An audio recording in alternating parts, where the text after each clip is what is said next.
Hello, everyone, and welcome back to the From the Banking podcast. On today's show, we're going to talk about our favourite and our not so favourite Formula One tracks, Formula E tracks, and British touring car tracks, with some of the interesting news that's come out of Formula One in the past few hours. So, all that to come on today's episode.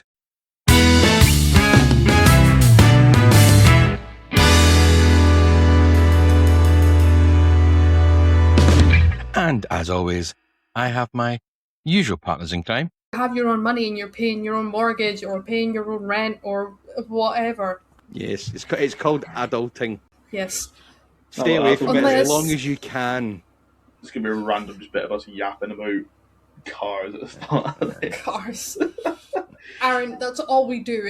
The only thing we do is yap about bloody cars. There's fresh news. Hot off the press, I'm led to believe. And I take it you have heard the news about Mr. Wheatley. Yeah. Jonathan Wheatley looks like he's going to be heading to Aston Martin as Finn stand. Yes, Audi have announced he is left with immediate effect. Yeah, so as Finn stand at the time of recording, which is 17 minutes past 5 on the 20th of March, there's nothing but officially announced. I'm saying this because I know in like 20 minutes we're going to be mid-recording and gets announced. But yeah, so he's left Audi. Adrian Newey has stepped down as Aston Martin team principal. I reckon there might have been... I don't think that was a fully, just Adrian Newey decision there. I reckon you might have been told, just go back to what you were doing, mate. Would you like... But there is a statement out from Lawrence Stroll about that. All right, yeah, go on. Yeah, hit me with it. So basically, I mean, I think there's a lot to Jonathan Wheatley leaving. But yeah, so Lawrence Stroll's put out a statement saying that Adrian Newey is still one of the major stakeholders in the Aston Martin Aramco Formula One team. But he's going to be concentrating on his expertise type thing. And Aston Martin don't per se, as inverted commas, have a team principal. So they might... Jonathan Wheatley might come in with a different title than team principal, but when he went to kick Sauber, he had to move his whole family away from the UK.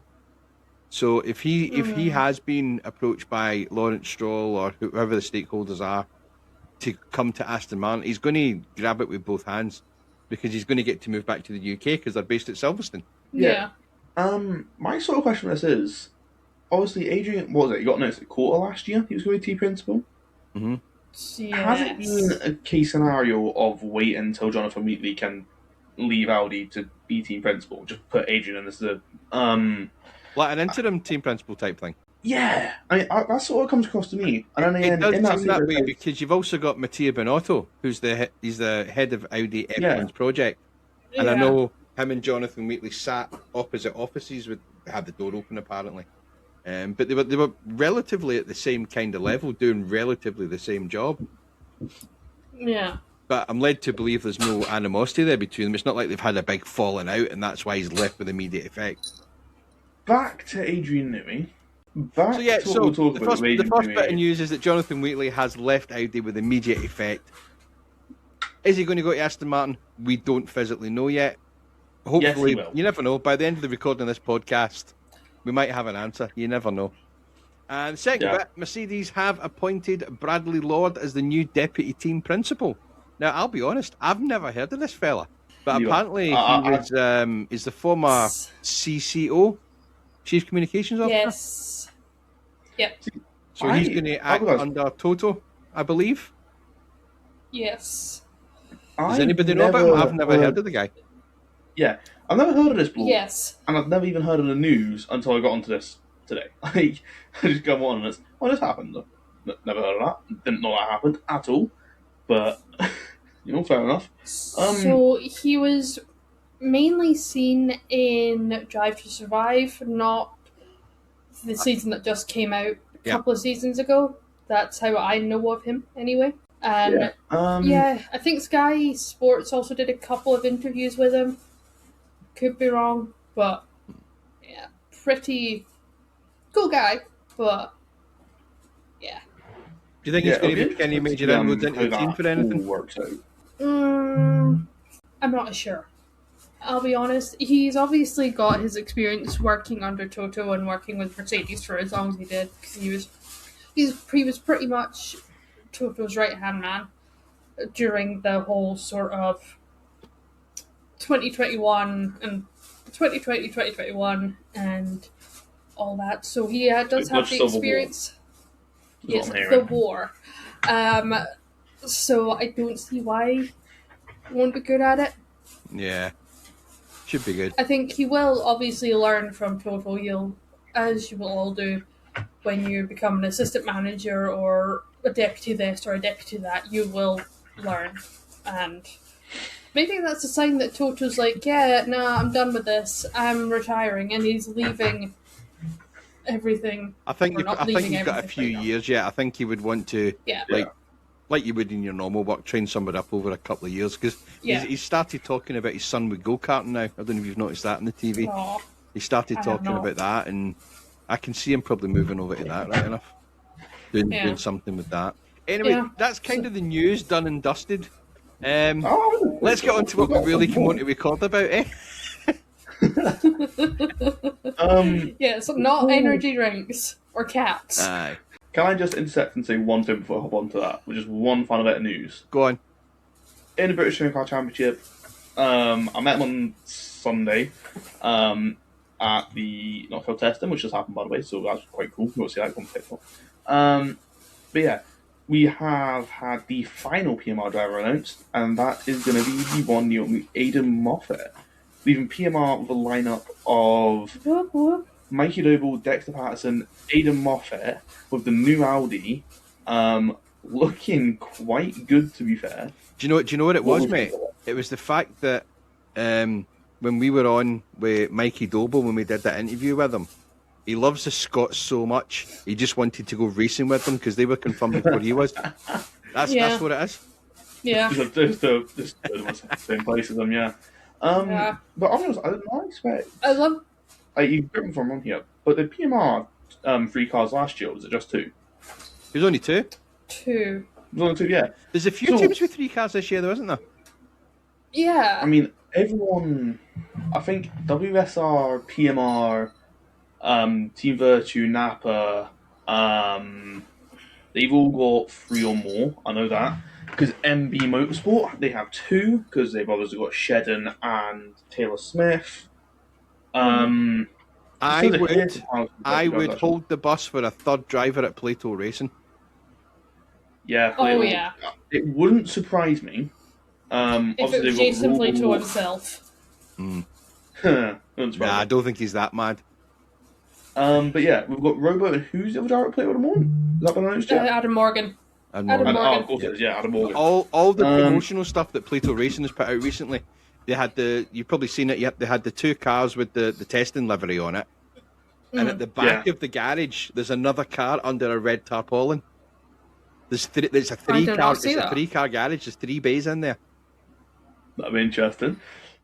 Jason Plato. So if that happens, John called it. But just add on to the touring car news there as well, with all the seat kerfuffle going on.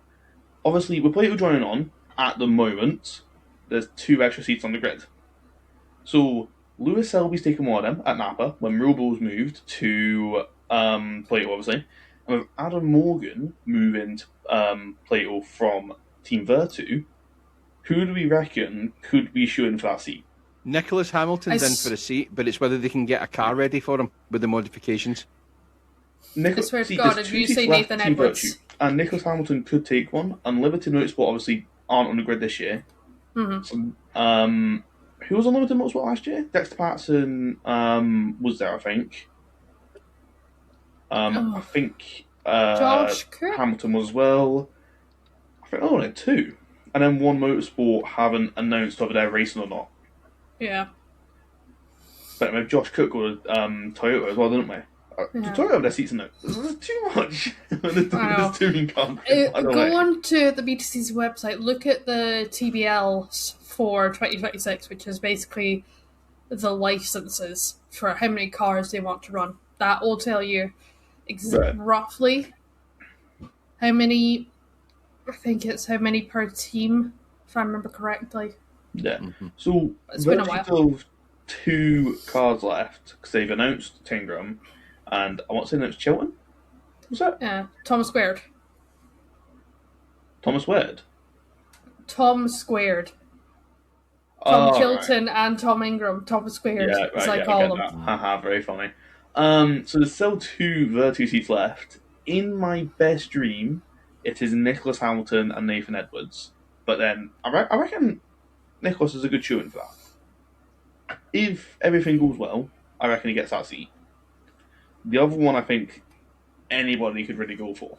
It could go to anybody, really, in my opinion. I was going to say Max Hall, but you know, anybody could get. No, I think Nick Halstead is kind of confirmed that he's not coming back to touring cars. He will still do the McLaren Trophy, but I don't think he's coming back to touring cars because he's done what he needed to do. So. Yeah, I mean, what is he, 50 now, Nick Halstead?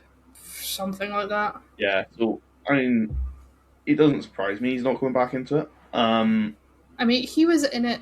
Paul, Nick, you're more than welcome to come on the podcast and prove me wrong, but it was pretty much just like a business adventure for him, getting the car, getting obviously all the sponsorships and all that jazz, and you know, Crazy Carts was all his thing, and I think he had SGVT on his car again. That was something that he owns, he runs, he codes. So I think it was honestly just one big business venture almost for Nick Halstead.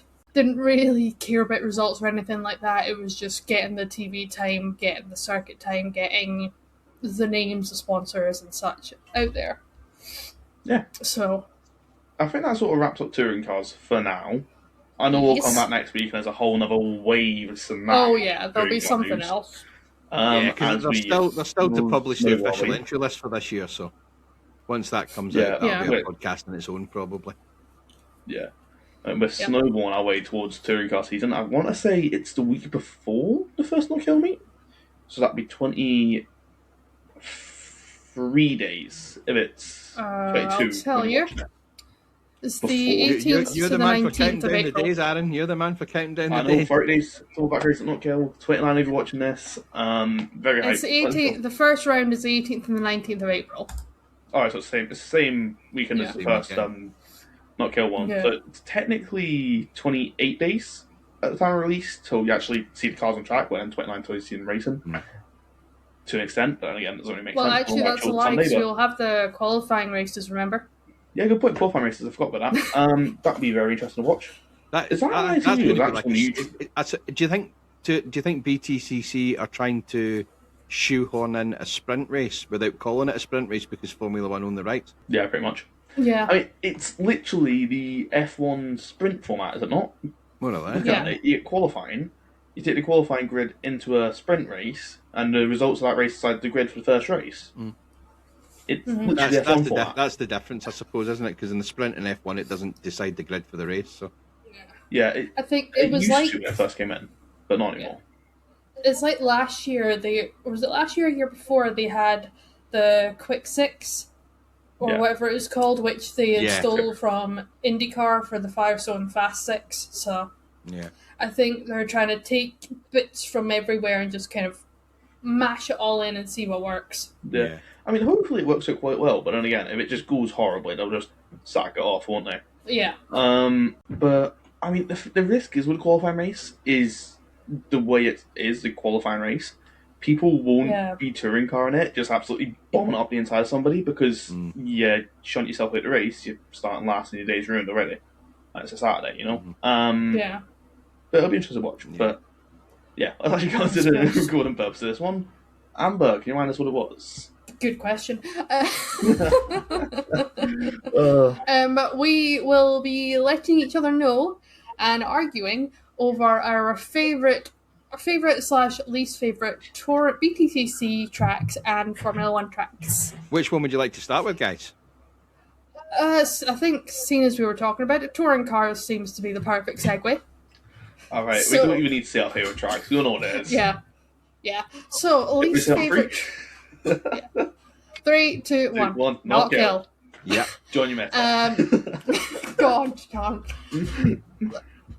Least favourite. Now, this is partially based off what I've heard from multiple people. Silverstone. Yep, I would agree with that. Right. Yeah, I agree with that as well. That's our answer as well. Everyone's got Silverstone now. Yeah. And this year, am I right? This year they're only doing the national circuit. They're not doing the international circuit this year. They're only going to start they in only one. do the national circuit. Do they not normally do 2 races Yes. at Silverstone at the beginning of the year and one at the end? No, I think of brands. Ah, is that what I'm thinking of? Brands They do and Donny. Brands and Donny, yeah. But yeah, I mean, it's got the facilities to make a good race. And I'll be honest, the Silverstone National Track, it isn't a bad circuit per se. Mm. I quite like it. You know, driving on Project Cars 2, it's a good bit of fun. But then, like Mike Adole said when he was on the podcast, it's just the people around Silverstone don't look at touring cars as a big series. They've got Yeah. F1, MotoGP, European Le Mans series. All that comes to Silverstone. So touring cars compared to that isn't really going to live up Yeah. to the expectations. Of Also, Frugo Hamilton. Silverstone is that Yeah. big. It's hard to, from a spectator's point of view, it's that big. It's hard to get a good vantage point. Yeah. Mm. At least at places like the best track in the world, Knock Hill, you can stand up on the hill and you can see 90% of the track and you can walk round it, and Yeah. it's really, really good that way. Silverstone's just so big. You're either sitting on a grass verge watching them go all day. But if you sign up to be a marshal at motorsportuk.org, you could actually get marshalling at Silverstone and see it from a different angle. Yeah.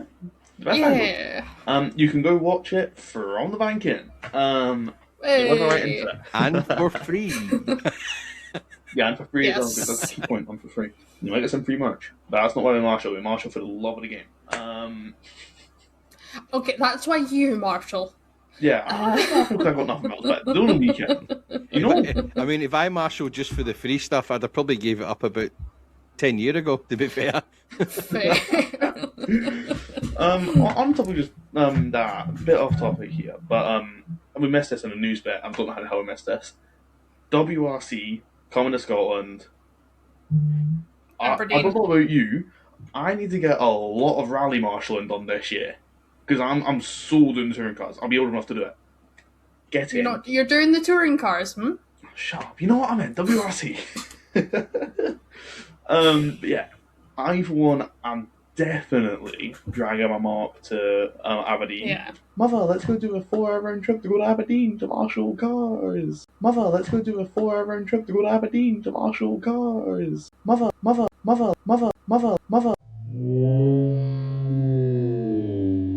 That we don't watch normally. But yeah, it should be good fun. Are you going WRC to watch Aberdeen. it, or are you going to marshal it? They, as far as I'm aware, you get like posts almost on like stages where Marshall will be there and they'll radio through like cars going past. I was going to say and that the posts are quite remote. I'm led to believe, though. You got it's not like it's not like Knock Hill, Silverstone, any other like that's the fun of the game, though. solid states. Aye, but if you could be literally 3 miles from anyone. Yeah, but imagine how fun it would be, though. They've said it's going to be autumn time, so in like October, the week before the final meet in Knock Hill, trekking down a random forest in Aberdeen, pouring down with rain, so at the side of a bank and talking to some random rally fans you've never met in your life, and just go past you. I know. I honestly can't think of anything that I just wouldn't rather do than do that. Yeah, exactly. You know, especially in the rain, you got to have the rain there. You know. I was joking, Jim Clark by the rally way. a couple of years ago. No, Yes. I'm being 100% serious with that. I'm happily doing that.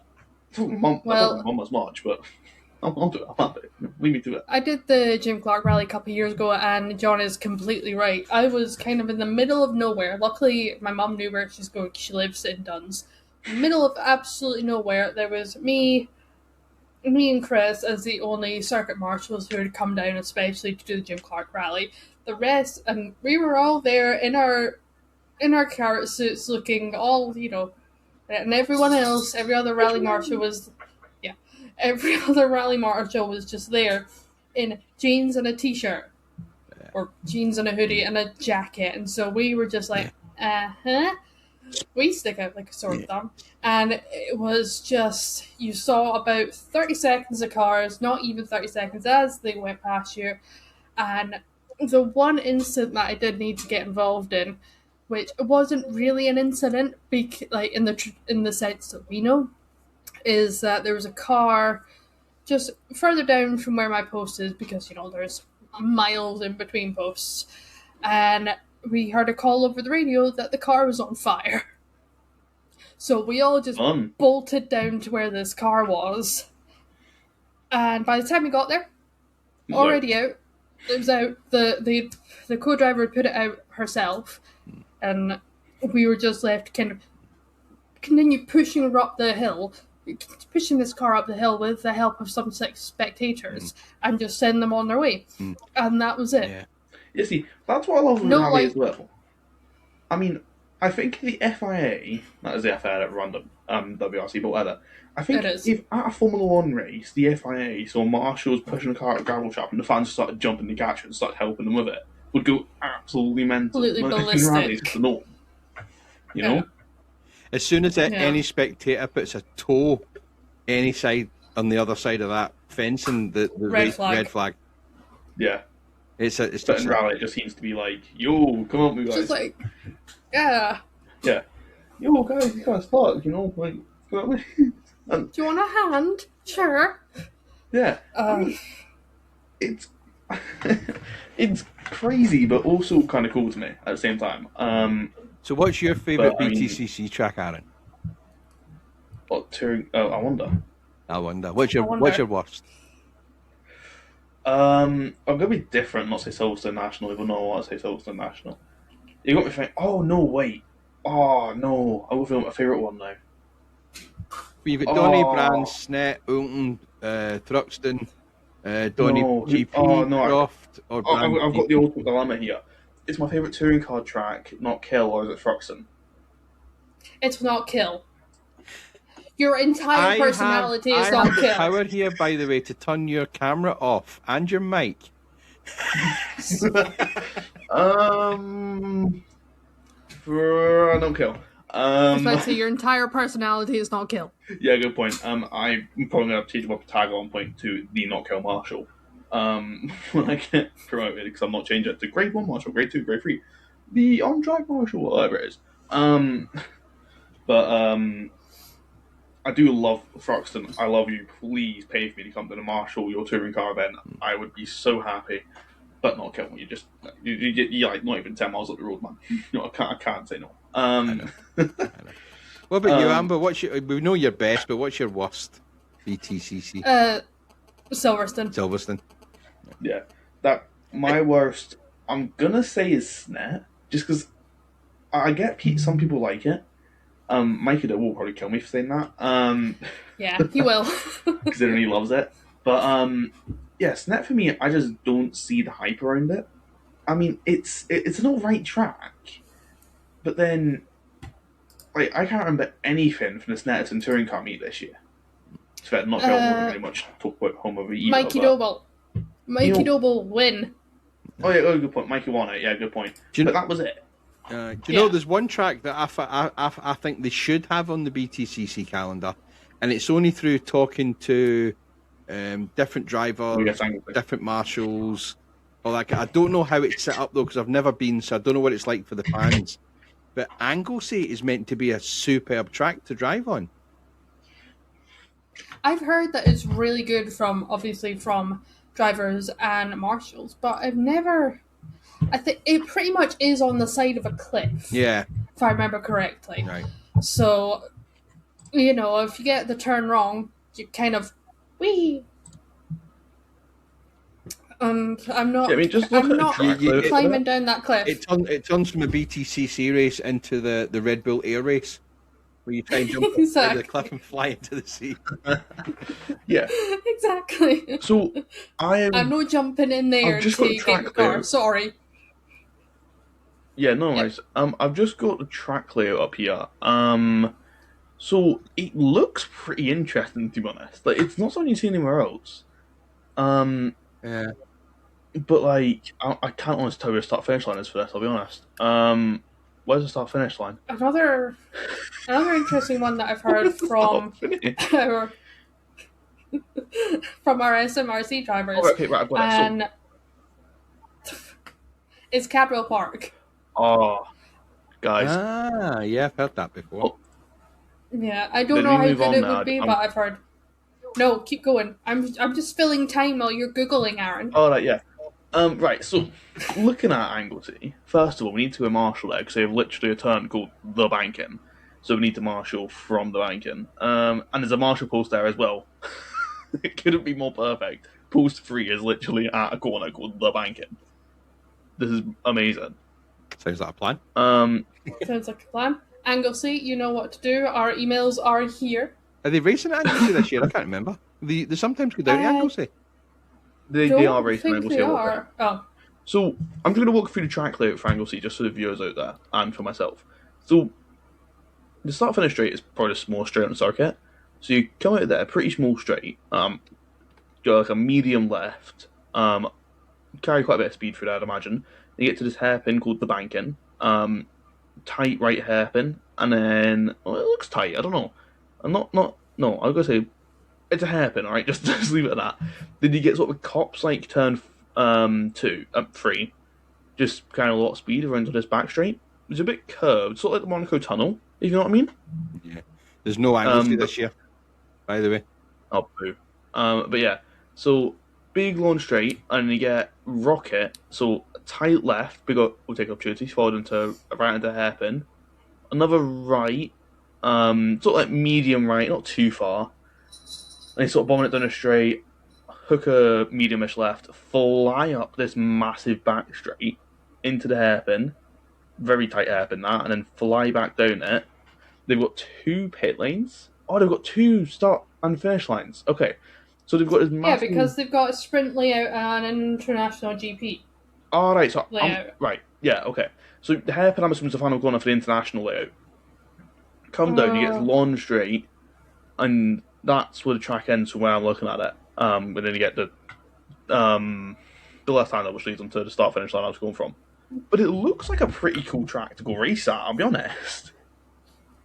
Like, it looks decently big as well, because they've got like 13? Yeah, 14. No, 15 marshal posts on there. So, decently big track. Again, don't really see why the touring cars aren't going to it. Amber's just doing a lot easier way to do it, really, isn't she? Yeah. So just kind of walked it with it. But it looks like a very, very cool circuit, and I would not mind doing that. Cool. Right, talking of circuits, guys, let's move on to the next one. Oh, Formula 1. Yeah. Okay. Only because I'm doing it for dinner at 6:30. Ugh. Yeah, fair point. Fair enough. My favorite, actually, my least favorite track is actually a tie between Monaco, because I just don't like Monaco. Oh, Monaco ain't that bad, come on. Or Las Vegas. Whoa! I'm sorry, I just... Bye, Aaron. I'm sorry, I just don't like... Come on, Amber. I agree. What? Why would I want to drive on an upside-down pig? Exactly. Because the racing's brilliant. Nah. No, sorry, Anna, I disagree with you on this one. The only good thing about the Vegas track is the big dome that they drive past that has the funky lights and stuff on it. Little faces, yeah. That's the only thing. Well, my favourite... I mean... Again, I've got another tie between Melbourne. Melbourne's good since they changed the layout. Yeah. Since they changed the layout, it's gotten a lot better. I don't mind that, actually, yeah. Silverstone, obviously. Mm-hmm. And Spa when it's not raining. What? Spa when it's not raining. No, like Spa's good, but especially when it's raining. Like, we've got flashbacks from 2021, yes. But when you get a good bit of rain on Spa, as long as it's not torrential, I've got flashbacks from Norris. As long as it's torrential, then it's pretty good still. I like it. I've seen too many things go wrong at Spa.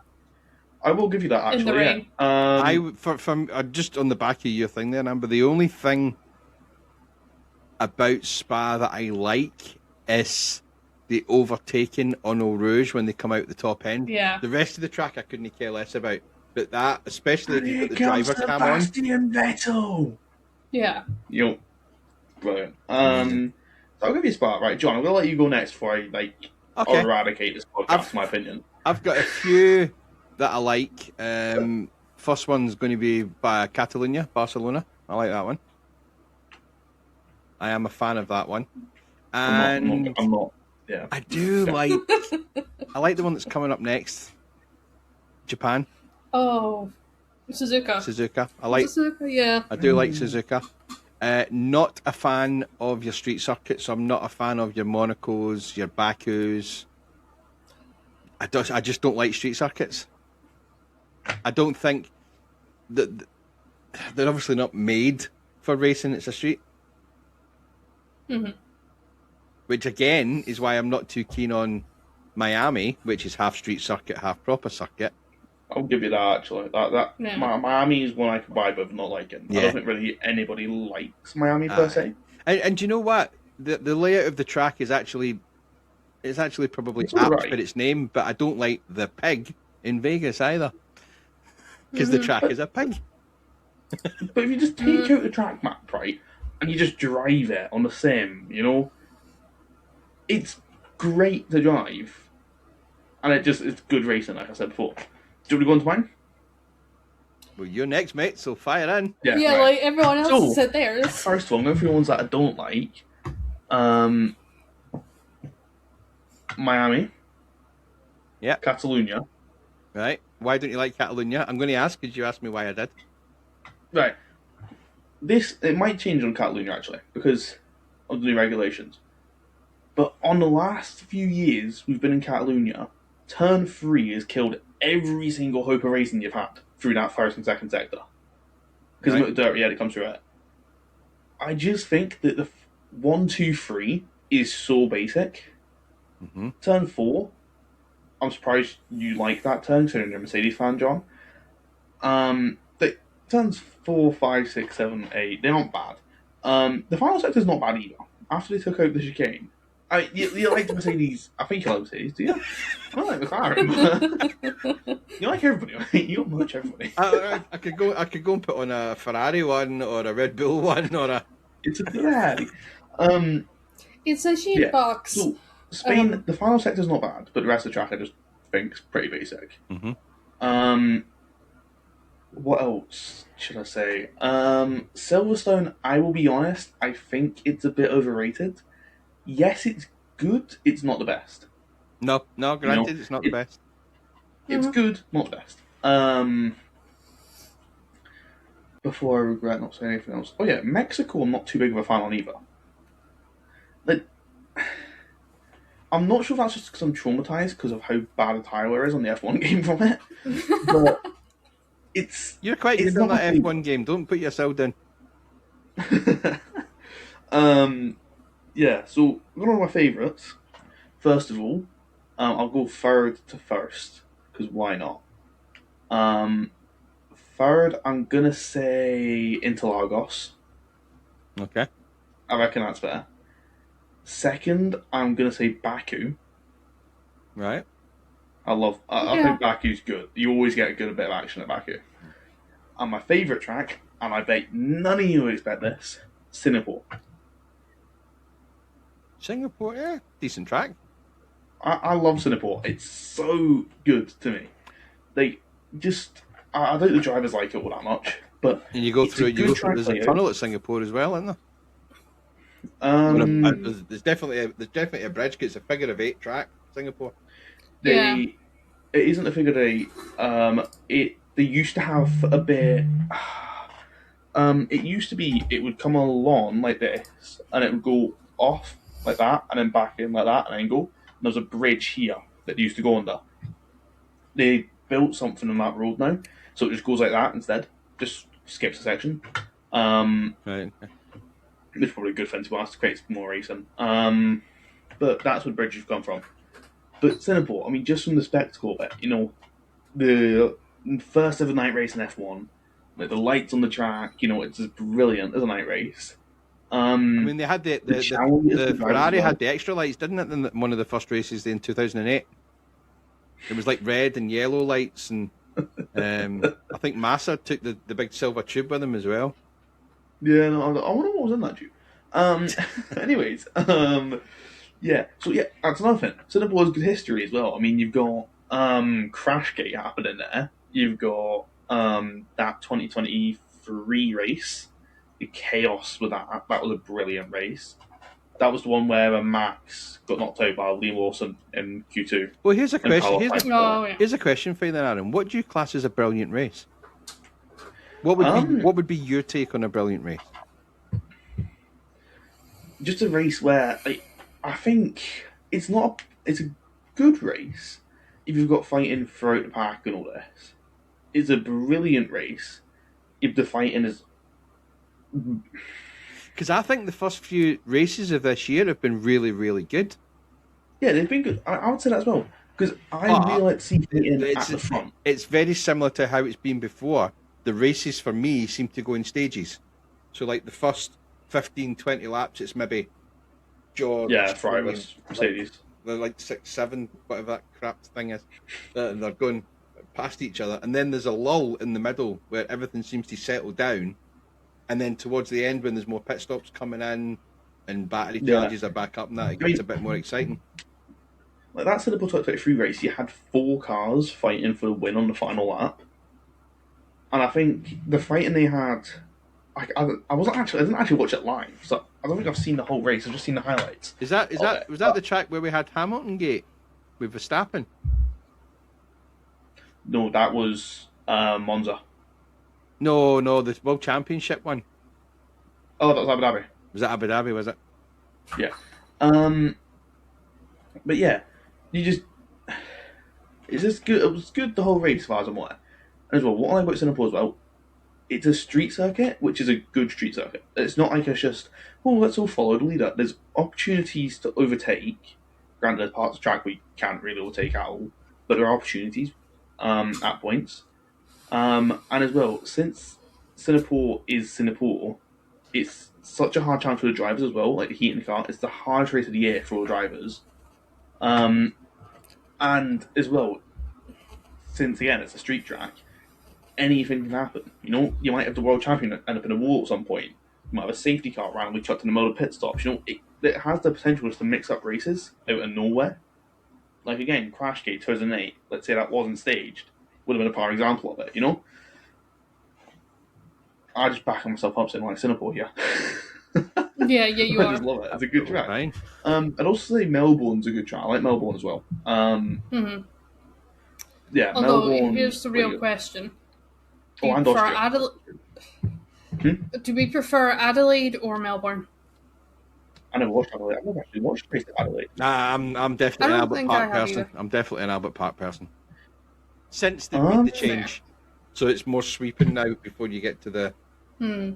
Yeah, I like it as well. I'll be honest. I like the track before the change as well. When you had the brake turn right and then the whoosh bit around, instead of it just being the whoosh do what now. I reckon that was pretty good before. It just made it better. No, you got another DRS one. Some of the moves you get around the outside there, by the way, are ridiculous. That's scary. Especially Antonelli last year, just on his first F1 race around the outside for P4. I mean, no, it's a good track to watch. I need to watch Adelaide race, see how good they are as well. But do you know what? I think we'll move on to the last one we were going to talk about. There's something I want to say at the end, by the way. I'll save that for the end, though. This is one that I know nothing about, right? So, Formula E. Okay. But I'm going to have to go through the list and pick the tracks that I do know. There's not a lot, so good luck. Formula E, for me, best race is the London E-Prix, and that, yeah, just because I'm watching it, but also it's... Is that the one where they actually start inside like a warehouse or something? Yeah, they start inside the XL. Yeah. So, it's so good. Yeah.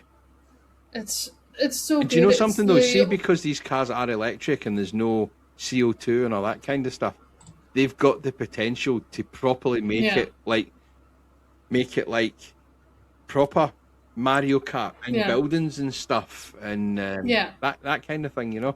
But more exciting than just going round a track. If you get what I mean. Yeah.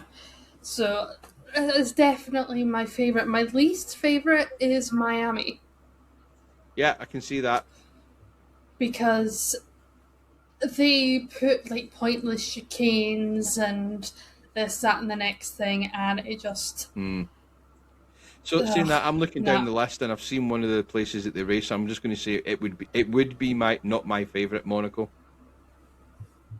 You know, Monaco is actually good for Formula E. We do really well. Yeah, that would probably be my second favourite, but because their cars are smaller. Yeah. So right. Actually get overtakes. If I remember correctly, the statistics from not last year before for Monaco, there was something stupid like 106 overtakes in the entire 2 races. Yeah. Which is F1 got a total of 1. Yeah. Something like that. I see there's 2 races in China, Sanya and Shanghai. Yes, Sanya is new for this year. Right. Is that a street track or a... So it's 2 Chinese races?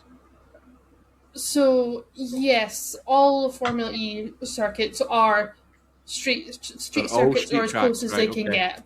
Or as close as they can get. Obviously, they've been to the Autodromo Hermanos Rodriguez in Mexico. That was the only one that they used the normal F1 layout, for lack of a better phrase, because they couldn't make it. F1 layout, don't they?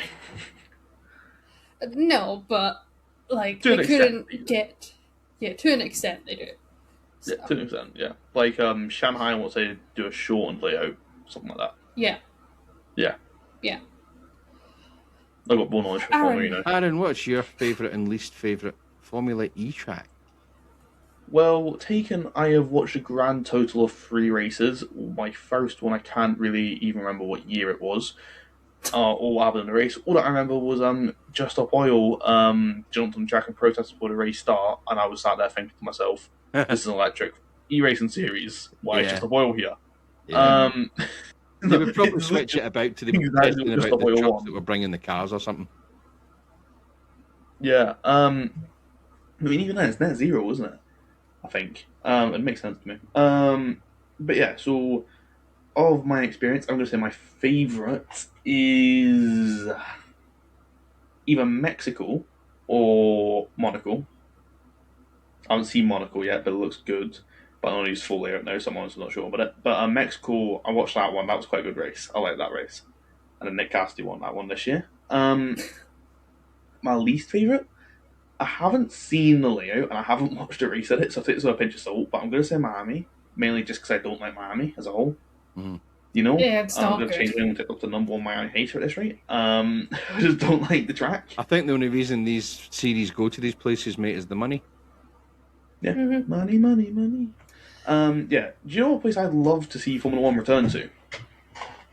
Go on. Perez. However you say it. Yeah, I can't pronounce it. But from what I've heard, it was brilliant. I think it'd be quite cool to see cars there. As well, I'd love to see them at Knockhill, but too short. Yeah, too short. Well, we're not too short, it's just we're too, small. The track is too small. We can, do multiple, obviously we've got small tracks in the F1 layout. You just add more laps to get to the distance, but track 200 laps for Knockhill for the Formula 1 car. Yeah, just lap to the track itself, the asphalt, too tiny. But here's a fun fact about Formula E. Sorry, John. This will absolutely ruin your view of it. So, you know how they've got to charge the cars and such? How do you think they do that? How they charge the cars? Yeah. Rolling road? Dynamo type thing? I know they do pit boost now, so I don't think it's exactly like that, but It's a giant battery, right? How does that giant battery how does that giant battery charge? Generator. it's plugged into a socket. Like one of the British sockets, it can't be one of the European ones, just one of the British ones. It is a diesel generator. Like these big, massive things. Yeah. So the first fully electric race series in the world uses a massive diesel generator to charge their, not their engines, their batteries. Yeah. Yeah. Why does that not surprise me? But you've got to think as well, though, that they say Teslas are the most green car in the world, for example. But then you've got to think about the trucks that take all the parts to the places to build the Teslas, to make all the stuff to mine, to make the batteries. They reckon it takes something like 100 years to offset a Tesla in CO2. Yeah. What it actually takes to make it. I have no idea what we were talking about there. It was My just brain's gone. just your favourite and worst Formula E tracks. That was basically it. Oh yeah, yeah. I just don't like Miami as a whole. I think that's just the case. I just don't feel. I mean, I get the vision behind Miami, and I think the project of it was kind of cool, with being around an American football stadium, all that. It's just not worked out, and the fact they extended it till I die, like I'm gonna be dead by the time that track's off the calendar at this rate. I mean, it's a bit of an overkill. I guarantee I'll beat you to it. Hey. Oh, trust me. If I become an incident officer, whatever it is, I think it's an IO. Yeah. Which is what I want to do, by the way. I don't want Mum would approve of it, but I will be having so much fun with that. Not a regard for human life. Great fun. Aaron, we are trying not to get people to kill themselves. Yeah, but I mean, if I die, it's my fault. If the driver dies, it's my fault as well, so it's better getting driver away. I'm scared. I am that. scared that this child becomes an IO. Yes. Hopefully he will learn. Yes. And if he doesn't learn, to Lewis, who I know will be listening, do not put this child on a post with me or John. We would like to keep our lives. Thank you very much. Like, just for the record, Lewis, disregard that. The first time I go on post, put me on whatever post that they're on. Put all of us on post, and it'll be just the funnest fun ever. Well, do you know what, Aaron? Do you know what? I was talking to Lewis and Alan about this at the training day. You can go on a post at your age. You just can't run out on the circuit, right? Your mum can sign a piece of paper to say that post chief will be in charge of you for the day. You don't have to be in assembly. Assembly. Wait, what? You don't have to be in assembly. I've been telling you this. Wait, so what do I even do on post then? You would be a observe, flag you would marshal. learn, you'd be able to do some flagging. You just wouldn't be able to go out on a live track. Ellie was out on track. Well, she was actually out on track at 16, but that's another story for another day. But yeah, every time you go, your mum has to sign a form for you, right? Because you're under 18. I know about that form. Yeah. Yeah, so it's exactly the same thing. You can go in any post you want. You could email and say, "Is there any chance for a couple of races this season I can go onto a post?" I might ask about it for the. Why are you shaking your head? Because I don't want him. He wants to kill himself. I don't. I don't want to. I'm just saying, like, if there is a car that needs attending to, and I'm the IO, I'm not really going to hesitate and look. No, you're going to send all your minions before you go. Exactly. Let your minions kill themselves. Or do what I do and become a flaggy and just sit in your arse all day. You don't need to run. La la la. Or I've just been smashed by a minute, you know well. Is That's just the job. Yeah. But no, seriously, mate. This year, if you wanted to, you could go out for a couple of races just on the banking instead of being in the paddock in the assembly. Does that mean I could be watching the racing from the banking? Yes. You will not be Instead of watching. assembly? You'll not be watching. You will be observing. You will be seeing if a car's got damage, and you're going to keep an eye on it in case it starts dragging. It's this that you're going to be checking if drivers have window nets. You're going to check if drivers have helmets. Well, That's basically what I do in assembly, Amber. I'd be like when all the cars are in, we've got like 5 minutes or sessions in. I just walk up and down and go, right, Yeah. okay, you've got. But there's a difference doing it when they're stationary and when they're doing it at 100 odd miles an hour. Yes. Yeah, fair point. Look at that. And you got an A in your English exam? I don't believe you. I've got it printed out. But then you could be put Toto? on my post, right? And we could be flagging all day. The qualifying days are a bit boring, in all honesty. But you see, when they're racing, you've got to be concentrating 100% what's happening for blue flags. You've got to be watching up that bit of the track, that bit of the track. Qualifying days are boring. Whites, yellows, etc. Yep. Whites, yellows, greens. I mean, like the September, October meet, I might do it because especially October, because then I'll be almost 16 at that point, and I want to introduce them. As far as I'm aware, you mentioned this on podcast. Kyle Irvine I should be interviewing at April, I want to say. And then I think it's Lassie's on the Grid, is it? The name of the podcast? Yeah. Yeah, they're going to talk as well, mate, and they want to talk to us. So, hello. Yeah, I think you listen to this. I hope you do. Hi. But yeah, so it should be a bit fun first half of the season. And then July meet, I would not want to be in post for because I will literally be dying. Is there a July meet this year? Or is it June? 11th and 12th of July, the weekend after Formula One. Yeah, no, I will be just, yeah. I thought What is happening that weekend? Racing? What, Formula One weekend, or? No, not Kill, John. Scottish Cooper Cup, Scottish Fiesta Cup, and Scottish C1 Cup. So best of Scottish, right, okay. And it's normal direction. Boring. Oh.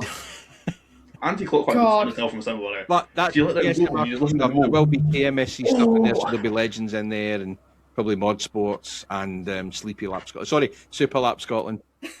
Well, on that note, I think that's a good point to wrap up there. I think it just might be. Yes. Thank you, everyone, ever so much for listening. Thank you for dealing with us. If you're still listening at the end of this podcast, well done. If you're still listening, I'm considering this a miracle. Please come to me and I will give you a crisp high five. It's either a miracle or it's the magic of editing. Yes. Or you fall asleep listening to us. And you won't actually hear me right now. I'm just slowly getting faded out in the background while John talks. Yes. That's just giving John an idea now. I could superimpose a cowboy hat on you and everything. Oh, hell yeah, give me that. I want a cowboy hat. No, save that for the Kota episode. Save that for the Kota episode. Yeah. Yeah, that's a good point. Right. So, I think that's a good point to end off. Thank you for listening to the From the Bank in It podcast yet again. We've talked about the latest motorsport news and our favourite tracks in Formula 1, BTCC, and Formula E. In this episode, John's eating his Mike Funky the Zombie. I think we'll see you next time. Thank you for listening. Bye everyone. Bye. Bye everyone. Just wanted to put across our condolences to the family of Darryl Lloyd, who sadly passed away recently. He was a marshal with SMRC and Knockhill. He was also he worked for Knockhill. He did many roles at Knockhill. He's been up here for many years and was liked by many people. And he will be laid to rest on Friday coming.